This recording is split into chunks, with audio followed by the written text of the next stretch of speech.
we're going to continue from where we stopped yesterday. Yesterday was all about registration. We looked at things like password hashing. Then we looked at how you can generate this thing, authentication tokens.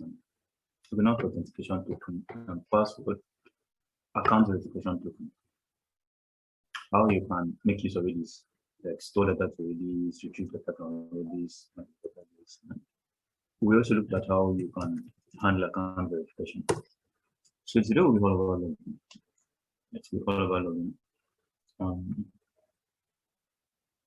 We are going to create a login endpoint to get users to submit their email and passwords. Then we will then compare this password with the hash copy we have in DP. Then if everything match, we will then generate the tokens, the authentication tokens, and return to client. So that's all that. Then before I start that, I would love to clear my database. So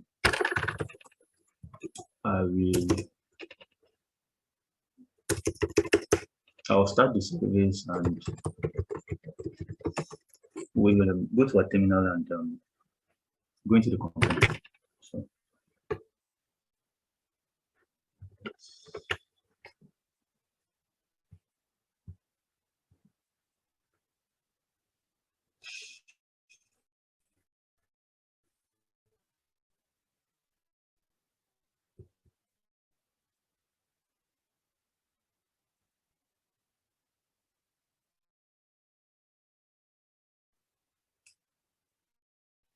So the containers are now running, so I'll switch to my terminal so that we can. All right, I believe you can answer my terminal, right? Yes, I think yeah. Yes. So yes.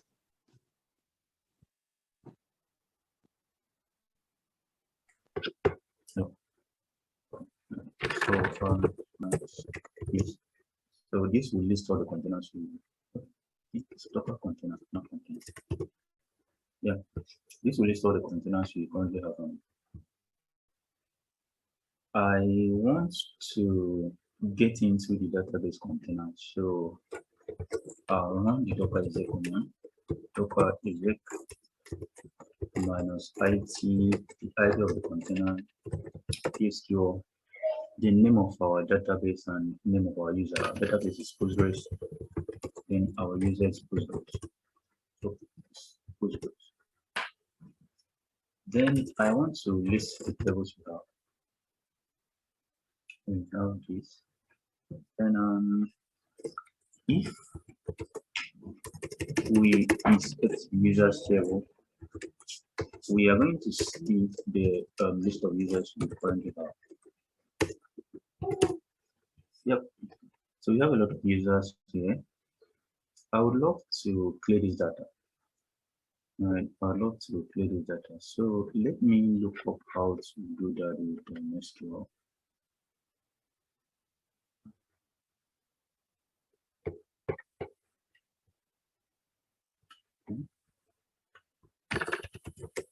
How to clear server with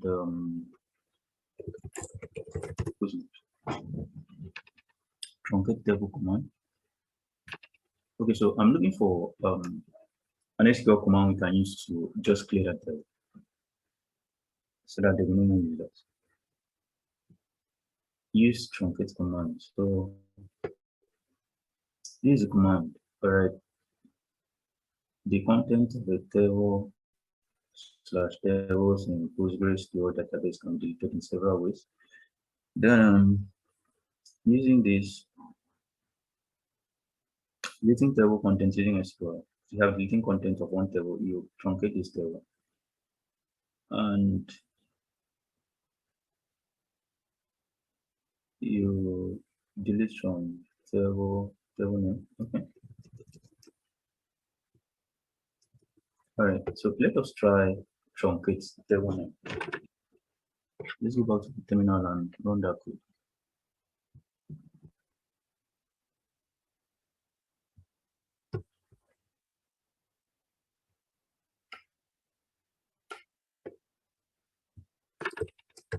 Okay, we are going to use the truncate. Then our table name is user. So let's see what happens. No, okay. We should wrap that user with quotation marks. Cannot truncate table reference involve the constraint table. I think we need to add the cascade. So, all right. So, if you look at the first command I executed here, it was truncate user, and then Postgres gave us an error that you cannot truncate a table referenced by a foreign key constraint. What this means is that there are a lot of tables that link to the user table. So if we want to truncate the user table, we need to like truncate all the other tables as well. So to do that, you can pass in the cascade command after truncate user. And with that command, we have been able to like create users, we've been able to create picture, we've been able to create, look at that user table again. You will see that we no longer have that. All right, the table is now empty. So at this point, I can exit and return to our view screen.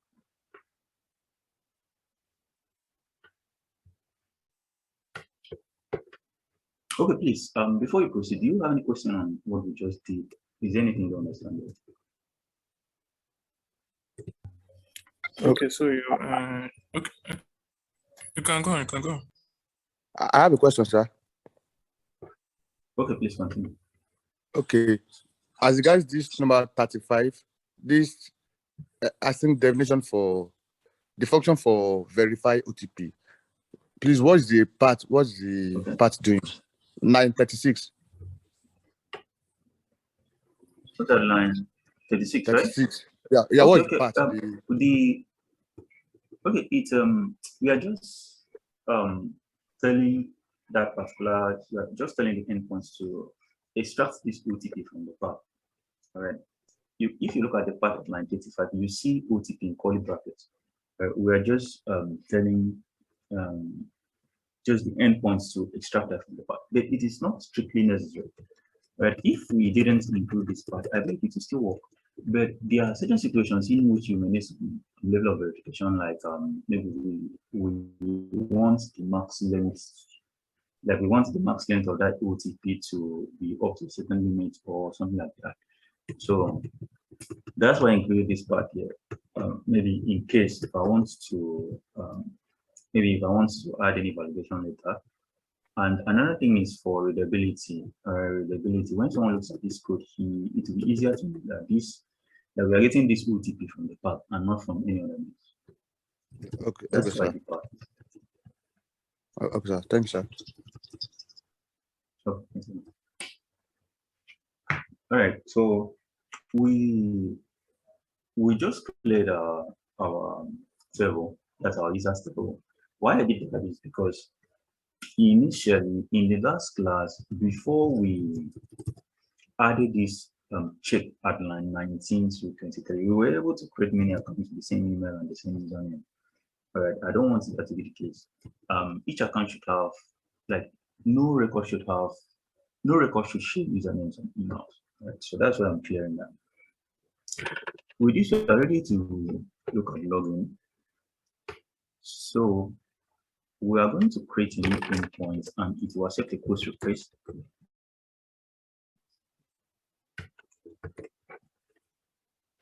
So the router.get, okay, no, I want it to be a post request. So router.post should it should accept the post request to the login route. Then I want the response model to be, for now, let me use string. I'll edit this later. Then we are going to define an async function, which we will call login. And this login will accept the login data, which we have not created yet.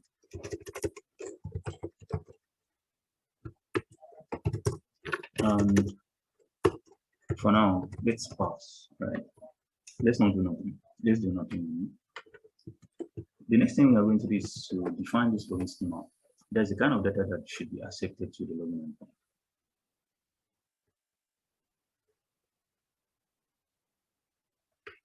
So we'll do that. We'll go to our libraries under schemas. I'll create another module, then I'll call this all right. Then within this module, we'll import we are going to import the base model from Pydantic, and that's what we'll use to define the login schema. So from Pydantic, we'll import base model.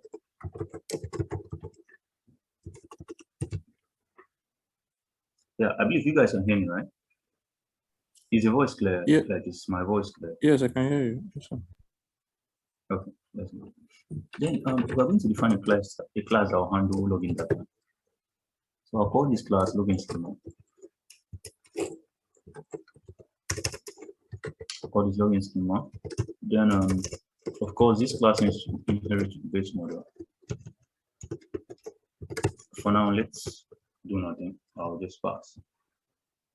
And at this route, our pod.py route, at pod.py module, I mean, we are going to import the login schema from schemas.pod. So we'll have it from library .schema.pod import login schema.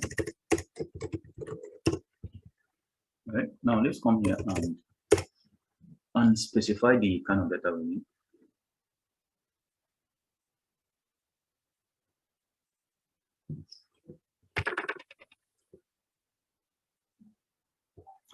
All right. So we want the user to, the user should be able to log in with either the username or email. Don't forget, when you handle the registration, we collected both the username and the email as well. So we'll have a username or email, which of course should be a string. Then we also need the password. Password should also be a string. That's all we need to collect from the user upon login. So what we are going to do now is we are going to query a database, all right, and look for a user that has this username or has this email. We'll do that with first. Let me comment this instance login account.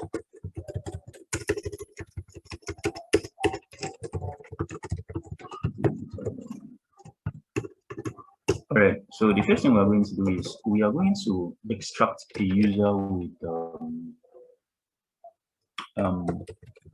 we extract the user with this particular email first, and if it doesn't exist, we will get a user with this username. So we'll check await.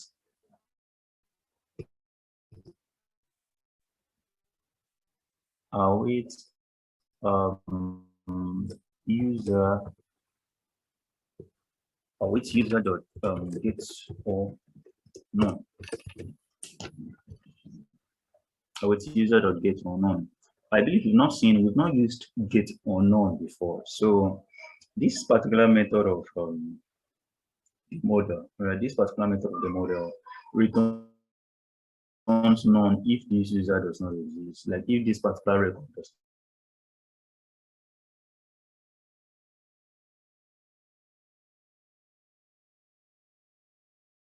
not exist.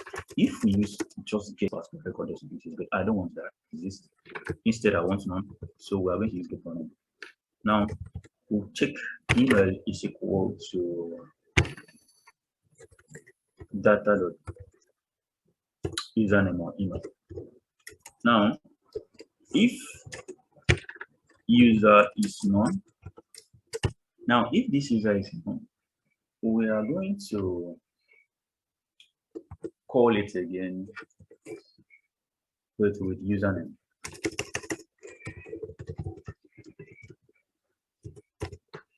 And if user is still none,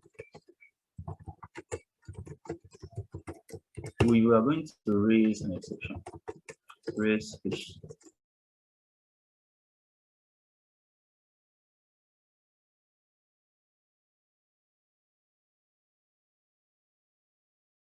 HTTP exception, and it will have a source code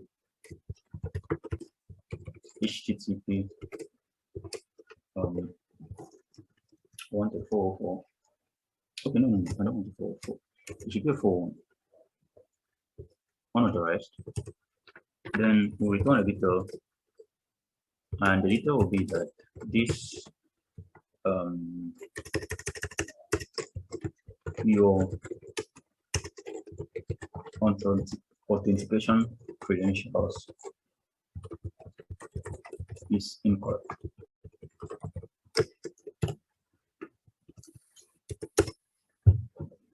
Okay, before I proceed, do you have any question on this? Okay, I think you wrote if user is known twice. The second one shouldn't be if user is not known, or if not. You wrote if user is known twice. Yes, I did so. I'll explain why. The thing is, we want to, the users have the capability to log in with either the email or either their email or password, right? So we want to first check when the user supplies this data. We don't know whether it's the email, whether the user is supplying email or the user is supplying his password, right? So we'll first query the user table and then look for an email with this kind of data, with this data the user supplied. And if this data is not available, all right, that's the reason for line 54. If this user is known, meaning if this data is not available, we'll query this table again, and this time we'll use username, right?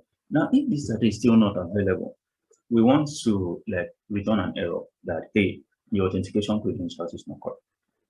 All right, we don't want to give more details like the user is not available or your password is not correct, because this would be a security risk. I believe this would be a security risk. We just give the user a generic message that your authentication credentials is incorrect. So Okay, I hope you good. understand why we have that section. Okay, but what is it different from if you just put it under the same if statement instead of having two if statements? Is there a difference?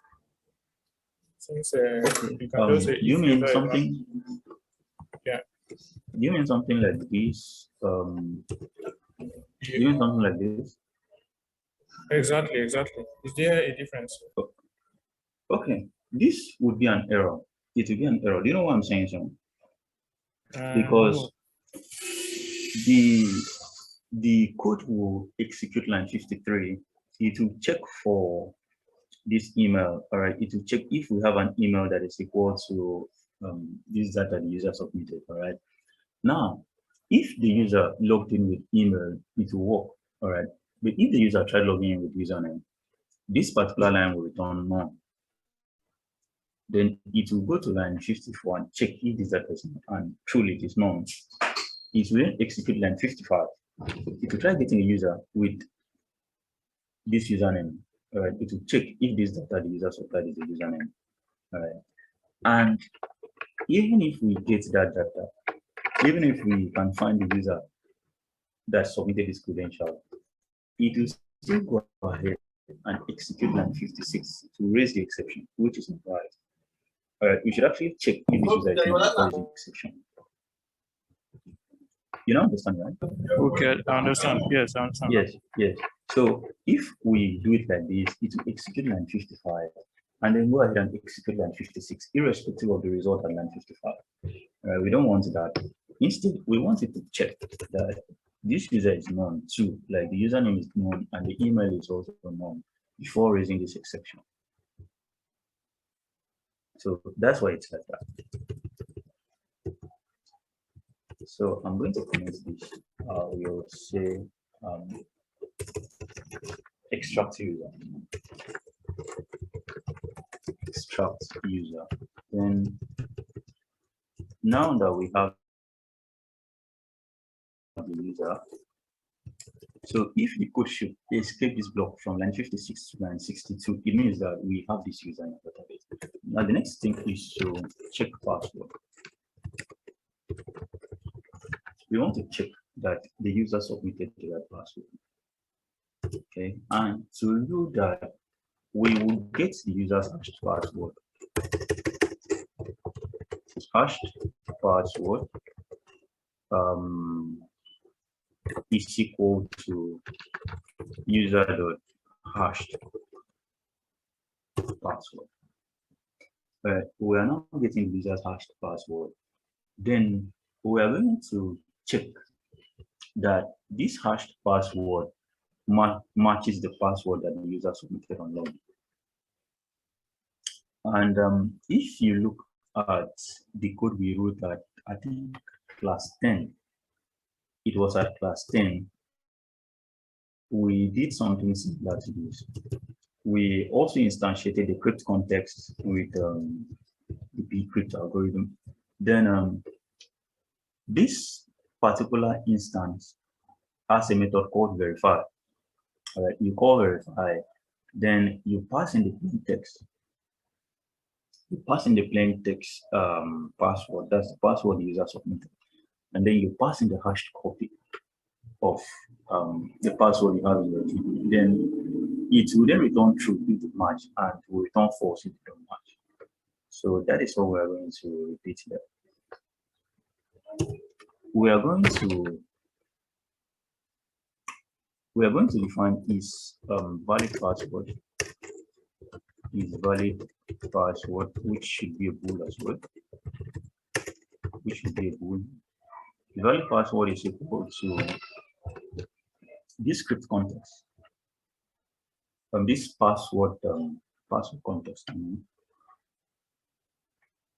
So it will be equal to pwd context, pwd context.verify, and verify text the password. There's a plain text password and the hash. So the plain text password user submitted is at data.password. Then the hash is this hashed password. The hashed password will extracted from DB. Now, if his valid password is false, we want to raise an exception.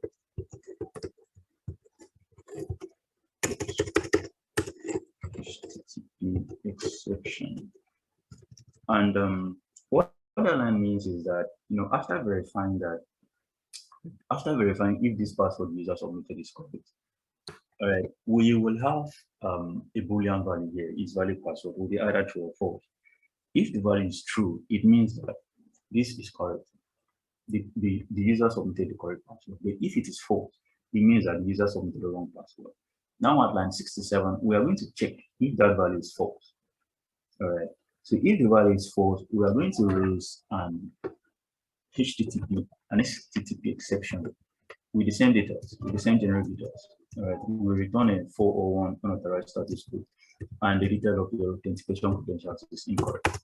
Now, if the code accepts, if the code escapes line 71, it means that the user submitted the right email or passed them the right username or email, and also submitted the right password. So we are going to then generate an auto. We're going to then generate the auto for the user and return that to front end.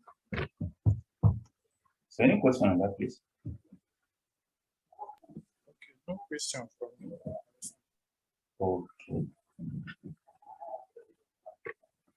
Okay, Mike and Matthew, do you have any question?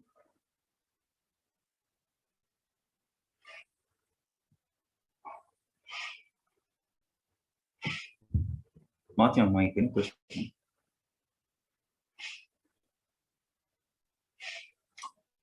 All right, I believe no questions. So we're going to proceed. Now, I want to create a schema that will handle, that will store the data we wish to input into JWT. So our code is JWT schema. I call this Jada with this schema, and of course it's going to inherit from base model. Then I wish to store user ID, and this will be a string. This will be a string. Then I would also love to store the expire. Like when does this token expire? And this will be of type datetime. It should be optional. Isn't it optional? It should be of type datetime. And we don't have datetime here, so we need to import it. Okay, import it away from datetime and import it. All right. So we are going to prepare data of this format with the user ID of string and an expire time, which is set date time. We'll do that with CWT data. This will equal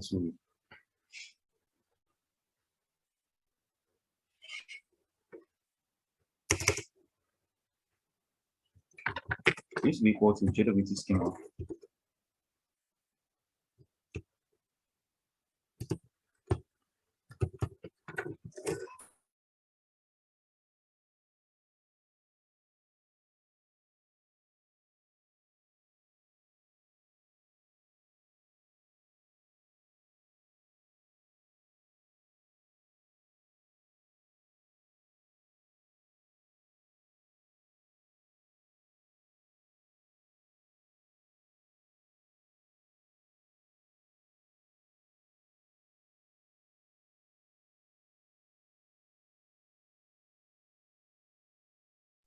Sorry, I'm not hearing anything. I don't know if it's my network.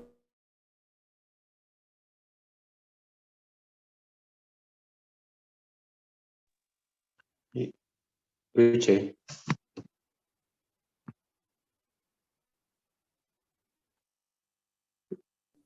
Okay, I think this one is end. Let's Yeah, which is- come back.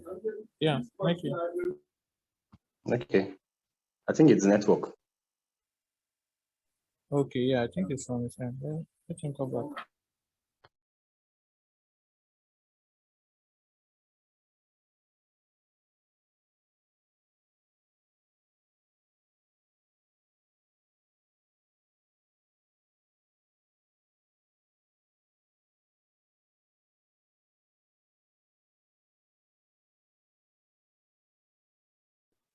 So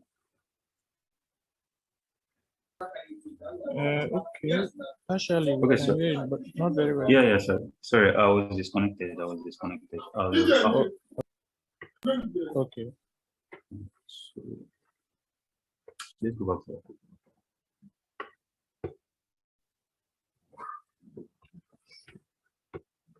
Okay, we were at this JWT schema, right? Yes, yes. Yeah, we were here. So we've defined the user ID. Then we want to define when we want this token to expire. So to do that, we are going to import datetime from datetime library. From datetime, I want to import datetime. Then I want to import time delta, and I also want to import time zone. We use datetime to pick the current time. Then we use time delta to compute a time in the future in the past. Then we use time zone to determine the time zone, like what time zone do we want to use. Right? You can have users in different time zones, +1, +2, +3. So you should actually specify which time zone you need to use. So I want this token to expire after 30 days. All right. I want it to expire after 30 days. So to do that, I'll take the current time. That's the time now. This is how you take the current time in Python. Then I don't want to take the current time of my machine or wherever the server is deployed. Instead, I want to take the current time at time zone UTC. UTC is equivalent to GMT. That's GMT, that's like plus 0, Greenwich time, I mean. So I want to pick the time at UTC, the current time at UTC. Then I also want to compute what that time will be in 30 days time. So this is equal to 30. So that's that. Our expert will be that time dot now times on the UTC plus time data is equal to 30. So that is that. Do you really understand that? It's difficult to understand. So let's go to our terminal and look at that in practice. All right. Yeah. Let's go to our terminal and I want to show you something. We're going to clear this. So let's go to our Python environment, and I'm going to import datetime from datetime. I want to import datetime, then I want to import time zone, and I want to import time delta. Okay, so if you want to take the current time, use datetime.now. I see what we have on my screen now. This first digit here is the year, and we're in 2022. All right. Now this one is the month, which is May. This is May. Then this is the date. Today is the 14th of May. Now this is the time. Like this is the time at my machine time where I am right now, which is 11 o'clock in the morning. Now this is the minute, which is 11:42. This last one is the second. It was 22nd past the 42nd minute. Then what we are seeing here is the millisecond. Right. Now, if we want to take the time at UTC, we're going to make use of that time zone .utc. Can you see that it now takes the time at time zone .utc, that's at GMT plus 0, and at London at this time it is 10, not 11. Don't forget, I'm in Nigeria, so Nigeria is time zone plus 1. That's GMT plus 1. That's why we have that current time in Nigeria is 11 o'clock, while the time in London at this point is 10 o'clock. Right. Then, also making use of this time zone includes a TZ info, right, in your datetime object. Yes, it includes the time zone information in the datetime object as well. Then, if you want to compute the datetime in the future, for example, I want to check what time it is, the exact date time at, let's say 3 hours from now. You can make use of the time zone. You can make use of the time delta. So that will be date time delta now plus time delta, and I want to take the exact date time in 5 hours from now. This will be the date time.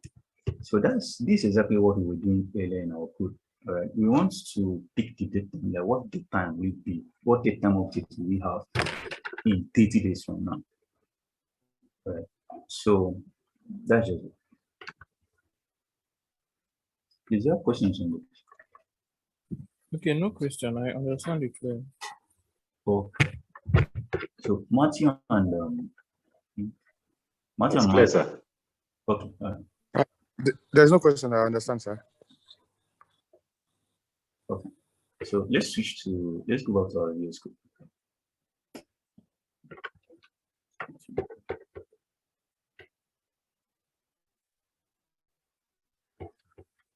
Okay, so with this at line 76, we've been able to capture the exact time that's in 30 days, and we want this token to expire. So that's that. Now the next thing we are going to do is to actually encode this data. to JWT token.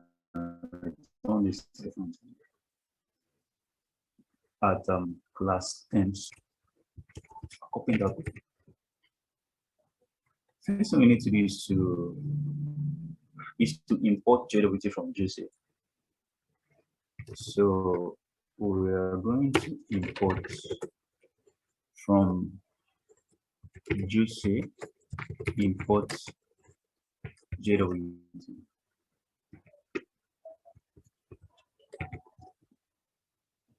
From JSA import JWT. Then we are going to encode that data to a JWT token. To do that, we need a secret key, we need a hash, and yeah, we need a secret key and a hash algorithm. I mean.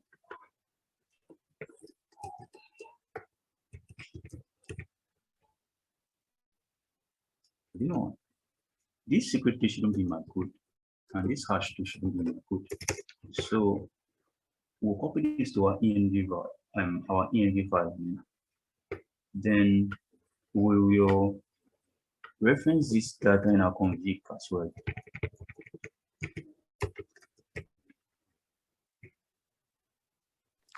Sorry, sir. Please, where do you get the secret from? Okay, I actually copied this direct from our class 10. All right, this secret key needs to be a random string, like something that no one can guess. You understand? Anyone that has your secret key can actually decode the JWT token you encoded for the user. So any string will do. You don't need to have any specific thing. Like you can use something like this or just anything. It just needs to be a random string of characters that cannot be easily guessed by the user or any person. Okay, I understand. So I'm going to bring them here to our config. Let us define the secret key. Then secret key will be from secret key, and I want it to cast a string. Then we'll do the same thing for the algorithm.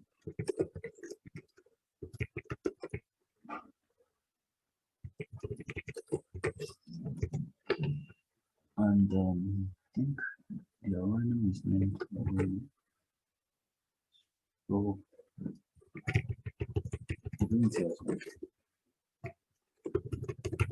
the reason I'm doing this is because I don't want our secret key to be in our source code. You know, you can push this code to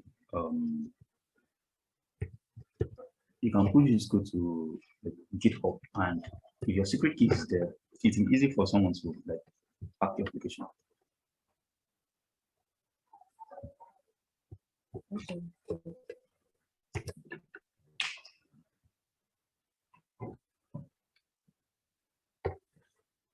All right, so the next thing we are going to do is to encode this data.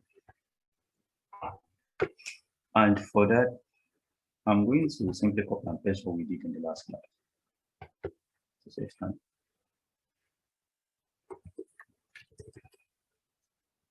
All right. So our encoded JWT will be equal to the JWT that this JWT we imported from JSA. Then we'll call the encode method there. We'll call this encode method, and the encode method takes in the data you want to encode. Then it takes in a key and an algorithm. So the data you want to encode is this JWT data. And please, this data has to be in a dictionary form, not the pedantic data that we prepared. So you need to call the dict method to handle that conversion. The next thing we are going to do is to pass in the secret key and the algorithm. For that, we can import from config. From config, import secret key. Then we also need to import the algorithm. With this, we have a JWT token. Then we can simply return this JWT token. But I want to return both the user data and this JWT token. So for that, we need to define another kind of data model. Okay? I'll call this odd data. Okay, odd response. Odd response, which should be very from this model. Now, this odd response should have the user data, which should be of type.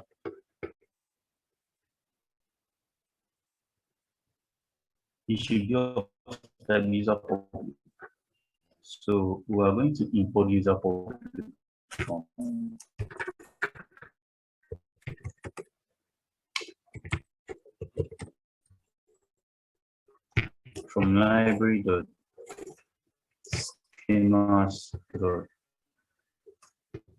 library.schemas.register import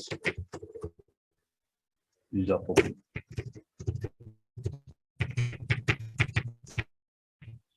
So our response should have a user field, which should be of the user public. Then it should have token. The token field, which should be of the string. To our route and work with that.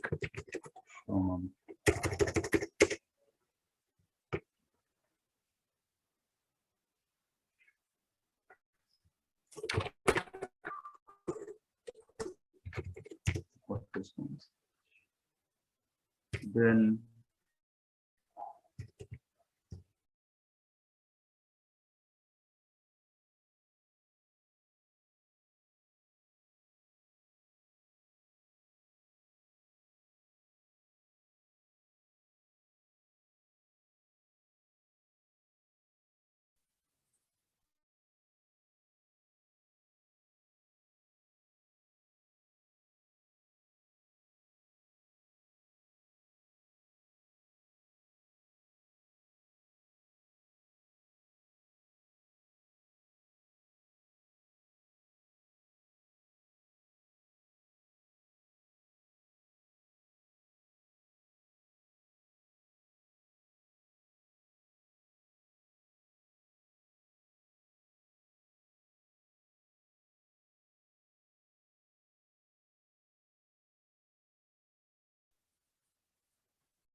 Mikey, you can hear me, right?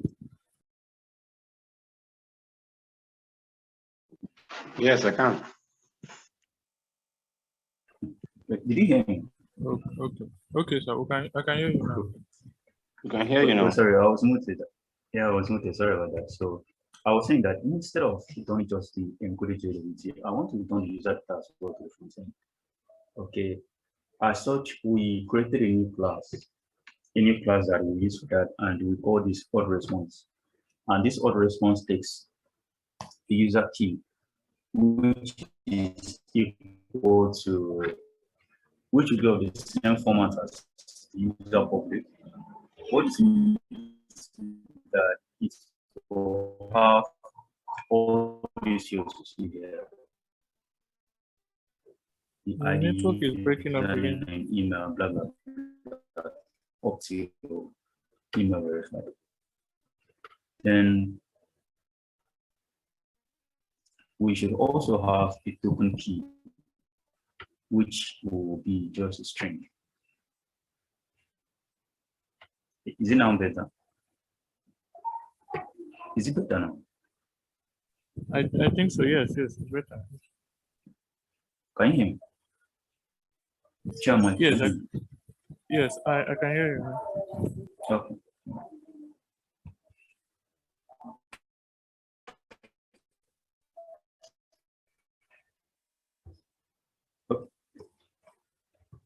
Okay, so we are just the user we extracted from the database and code outline entity. So please, do you have a question on this login before we test it out? Is there any question about? Okay. Just to to get back to that secret key stuff, I know we did secret key in that class 10, and I remember in that class 10, the way it generated it, we went online. There's a kind of function Yes. to generate that long hash. So I want to ask, in an ideal situation, let's say Yes, in a real like production environment, that secret key, is it one time? Is it like once it's generated for a user in the whole like, or is it every single time it's being like the user is trying to log in that a new secret key is generated? No. There should be one secret key. You know what I'm saying, so because you need the secret key to encode your JWT tokens and decode these JWT tokens. If you should lose this key, users will no longer be able to log in. This is, let's say I encode my token with a secret key of A. Then if I were to change the secret key to B, the user that has a token that was encoded with A will not be able to decode that token with B. So let's say you have a couple of users that encoded the token with maybe while you were using a secret key of A, and later on the key changed to B. Users will no longer be able to log in. So you use the same secret key. You don't generate it of key. Only maybe if this key was compromised, like you have reasons to believe that this key has been compromised, you can generate another one, right? And at that point, if users are unable to log in, they will need to, if users are unable to authenticate with the token you generated for them earlier, they will need to like re-log in and get a new token. So that's that. Thank you. All right. My battery is down now, so I will be off for let's say 5 to 6 minutes to like change the battery. I need to swap to a new battery, then we'll continue from there. All right. Can you hear me? Yeah. I'll be off for let's say 5 to 10 minutes. Then when I come back, we'll test it out. We'll test this out, and we'll work on setting up a testing environment for this authentication. All right, so that'll be that. I'll be back in the next few minutes.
Mike, are you still there? Yeah, which I did. Okay. Do you use Windows or Linux? I use Windows. Okay. That might say that my assignment never finish, and my Docker just giving me some error that I don't understand. So maybe later after the class we'll just talk. Just tell me there's some things I need clarification on that Docker. Which Windows are you using? Windows what? Windows 11. Okay. Oh, suppose working.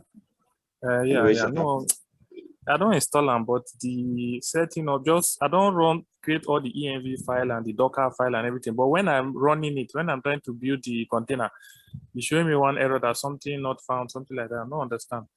So later, shall after the class now. No.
Hello, I'm back. I'm back. Sorry for that. I needed to swap my batteries.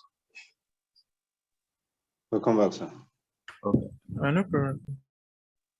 Sorry. So what we're going to do now is to test what we did so far. And to do that, I will start the server and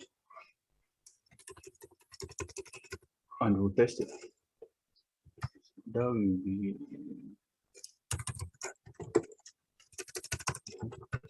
Docker compose pop.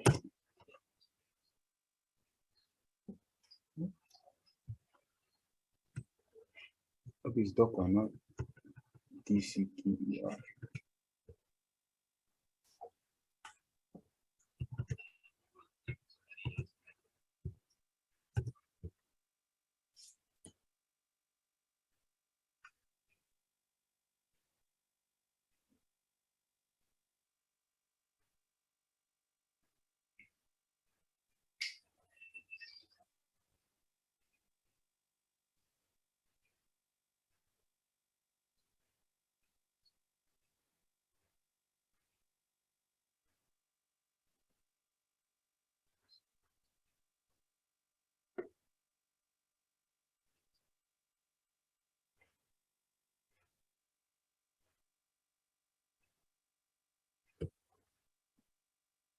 Okay, startup is complete. So we are going to test, we are going to register a test user. Then when the user is registered, I will then authenticate using the user credentials.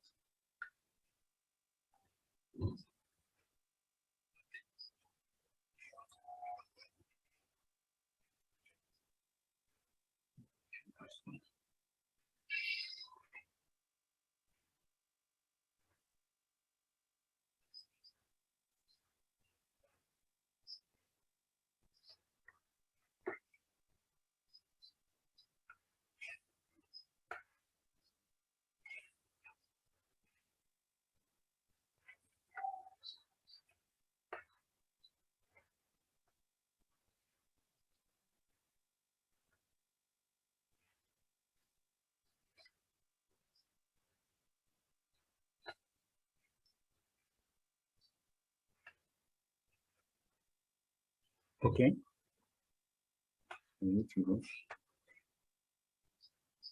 All right. So these are the required data. Now, when you want to register a user, these are the required data. So I'll use the username test, and I'll take the email of test@test.com. Then we are going to send this request to /register, and it is going to be a post request to that endpoint. All right, so our request is successful. Now we have a user in our database with these credentials. All right. Now, if you try registering this user again, we'll have an error that this user already exists. So the next thing we are going to do is to log in. That user.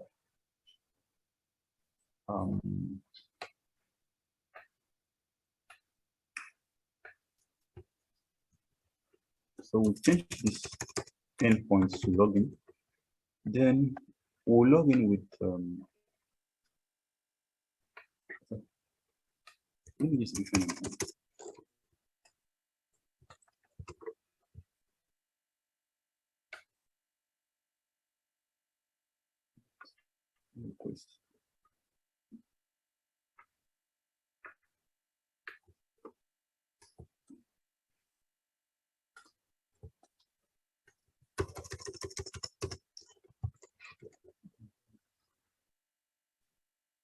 And our login accepts a post request. Then the body accepts username or email, which in our case was we registered with test@test.com as our email. Then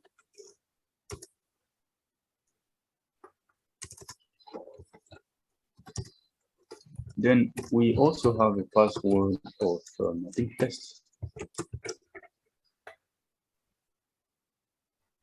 Yeah, the password of test, all lowercase.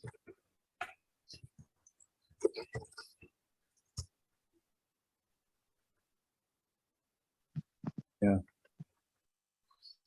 Good. Sorry. Matthew, please, can you mute yourself?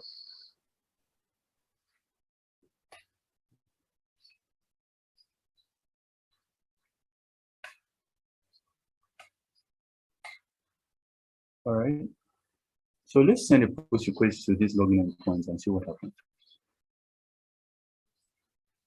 Your authentication credentials is incorrect. What did you say? Username or email.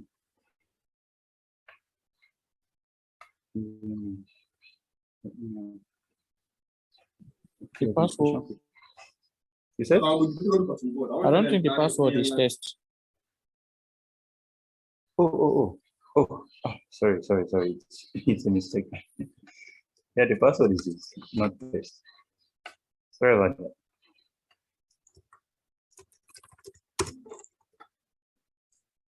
Let's try this.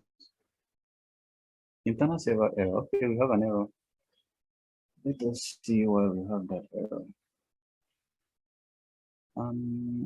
Dongs are include object of type date time is not JSON serializable. Okay. So let's go back to the code and see what the problem is. So if you look at our error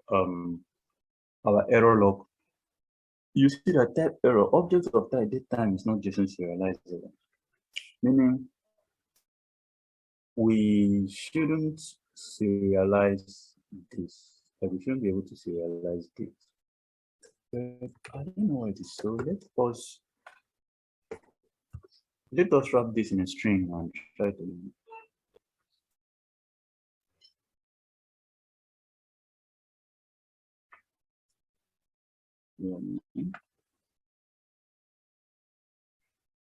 It's the same issue. Nice. What token dot include this? This. Oh, give me a few seconds. Let me get to the root of this. Okay.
Okay. I think I've seen what the issue is. Yeah, so this is what we need to do. This expire shouldn't be there. I think the error is that let me solve this error for now. The error is this JWT data.dict. All right, I believe that is the error. So instead, we should specify the expire outside that.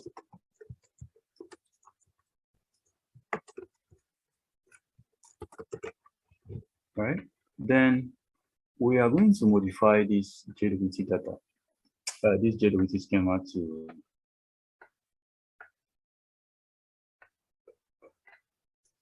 we want to modify it and make this expire optional. So from Python import optional. Then we'll wrap this with that optional key.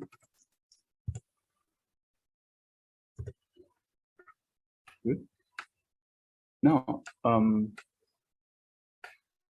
with that, we will specify to include. Why I'm specifying this to include at this point is that I want to be able to like convert this JWT schema to dictionary, all right, without that date time object being there. So when that conversion is complete, we can then update that dictionary to include this expire and then pass that dictionary to JWT.include. So JWT.dict.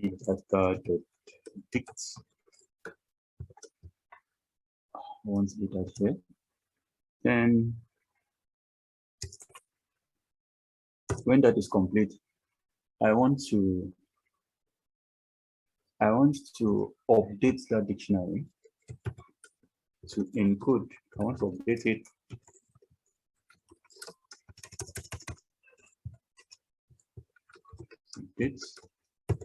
then sorry, so I want to update that dictionary and we'll pass in new values. Okay. We'll pass in expire. Then we are going to set the expire key to this.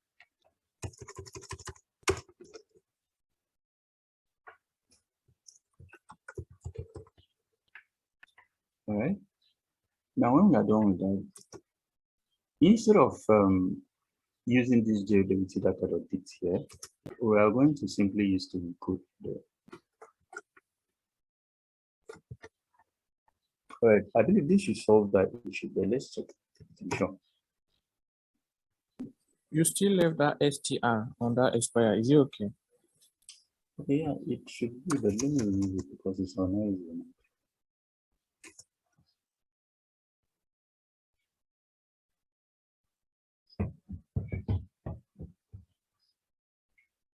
All right, now let's execute that and see what happens. Internal server. Wow, that error. Okay, do you know what? I'll do something about that later. For now, let's just remove this data for now. We'll fix that in the next class. Can you hear me? Okay. Yes, Yeah, we'll fix that in the next class. Yeah. So let us remove that. Maybe could it be easier to maybe it can help if you use the documentation, the docs on the browser to see maybe if you can debug it from there. Yeah, I can't wait. My battery is really low now. I have 24%, so I'm trying to round this up before the battery shuts down. Yeah, so I don't want to debug this now. We'll fix this error in the next class. All right, no problem. If possible, maybe after this class, you can push it somewhere in another repo so that we too can try and debug it. Okay, no issue. Type error. I don't think that by base model init. Type error init takes exactly one argument the 2 was given. Okay. Let's check what it is. So yeah, because I think we defined you set it to you set it to be optional, so it's supposed to work. Yeah, it's supposed to work. This option is supposed to work.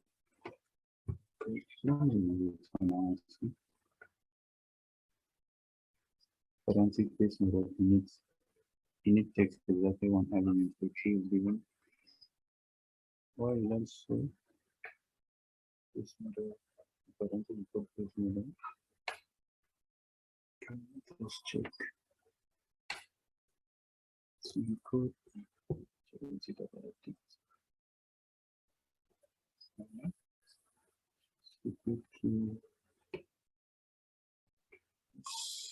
let's execute again and see.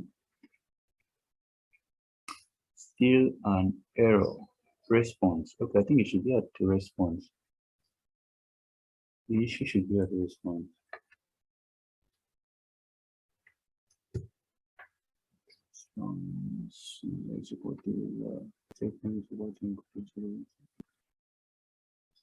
Response class.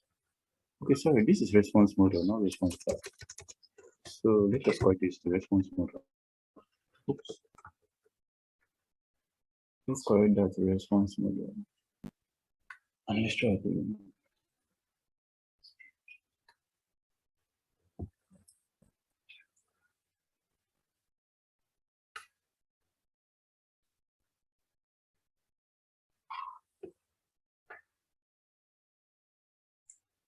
Yeah, so we now have a token, right? We now have a token with the user key, which specifies all the data that this user has, and a token key, which specifies the auth token. But for now, this token doesn't have an expiry, like an expiry date. It should be an expiry date, but it doesn't have that now. And in the next class, we are going to fix that, right? Also, if a user enters the wrong credentials, it should give us an error. So, see, your authentication credentials is incorrect.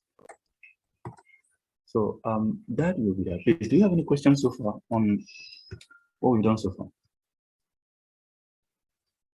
No question from me now. Okay. That this one is another mouthful, but it's clear. Yeah, it's interesting. Okay, iterate. So my battery is I think it should be less than 10% now. So yeah, battery is 18% now, and it is in short term. So we are going to continue this in the next class. In the next class, I'm going to fix this bug. It is a strange bug. I'll work on it, then we'll fix this in the next class. Then in that next class, we are going to work on setting up the test environment. We'll set up the test environment so that we don't need to be testing these things manually. When we build an endpoint, we should be able to write unit tests for them. So that's what we are going to do in the next class as well. Then I guess so in the next class, we are going to work on the tweets, how the user can create tweets or get tweets and delete tweets as well. So that'll be all for today. Thanks a lot for attending. Thank you very much, sir. Thank you very much, sir. So let me push this code to GitHub now so that you can access it. All right, sir.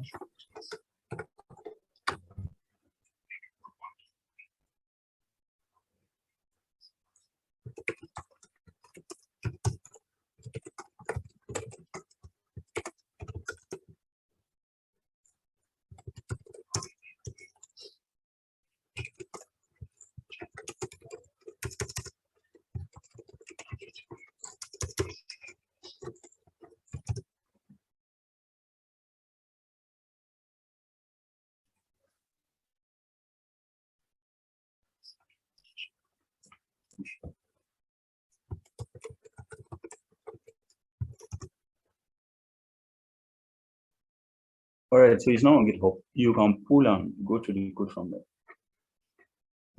All right, sir. All right, so that'll be all. Thanks a lot. Thank you very much, sir. Okay.